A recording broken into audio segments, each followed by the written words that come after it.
দক্ষিণ ভারতের রাজনীতির দীর্ঘদিনের জমাট বাঁধা ক্ষমতার বলয়ে এক সময় যার সিনেমার পোস্টার ছিঁড়ে ফেলা হতো, যার চলচ্চিত্রের মুক্তি ঠেকাতে নেপথ্যে চলত রাজনৈতিক কলকাঠি, আজ সেই মানুষটি তামিলনাড়ুর ক্ষমতার কেন্দ্রবিন্দু। তিনি চন্দ্রশেখর জোসেফ বিজয়। রূপালী পর্দার অগ্নিমুখর থালাপতি থেকে কোটি মানুষের আশা আকাঙ্ক্ষার প্রতীক হয়ে ওঠা এই তারকার উত্থান যেন এক নাটকীয় রাজনৈতিক মহাকাব্য।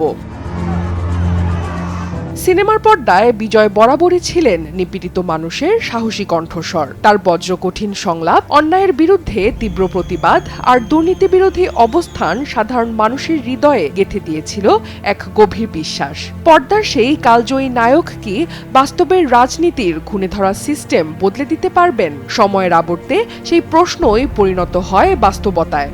অভিনয়ের অসাধারণ জনপ্রিয়তাকে পুঁজি করে তিনি ঘোষণা দেন, আর সিনেমা নয়, এবার বাস্তবেই বদলাবেন সমাজ ও রাষ্ট্রের চেহারা।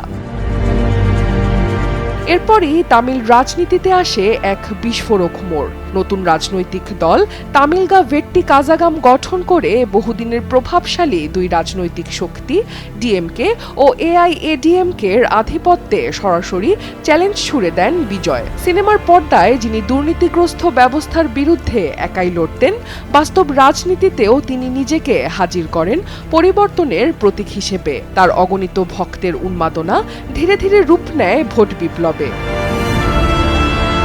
অবশেষে আসে সেই ঐতিহাসিক মুহূর্ত।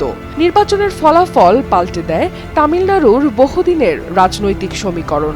বিপুল জনসমর্থন নিয়ে মুখ্যমন্ত্রী হিসেবে শপথ নেন বিজয়। ক্ষমতায় এসেই তিনি নেন চমকপ্রদ সিদ্ধান্ত। সাধারণ মানুষের দুর্ভোগ কমাতে রাজ্যের নিম্ন ও মধ্যবিত্ত পরিবারের জন্য বিদ্যুৎ ফ্রি করে দেওয়ার ঘোষণা দেন তিনি। এই সিদ্ধান্তে মুহূর্তেই উচ্ছ্বাস ছড়িয়ে পড়ে গোটা তামিলনাড়ু জুড়ে। বহু মানুষ বলতে শুরু করে, সিনেমার নায়ক এবার বাস্তবেও মানুষের জীবনে আলো জ্বালাচ্ছেন। উங்களுக்காக நன்றி கடன் செலுத்துறதுக்காக அரசியலுக்கு வந்த உங்க விஜய।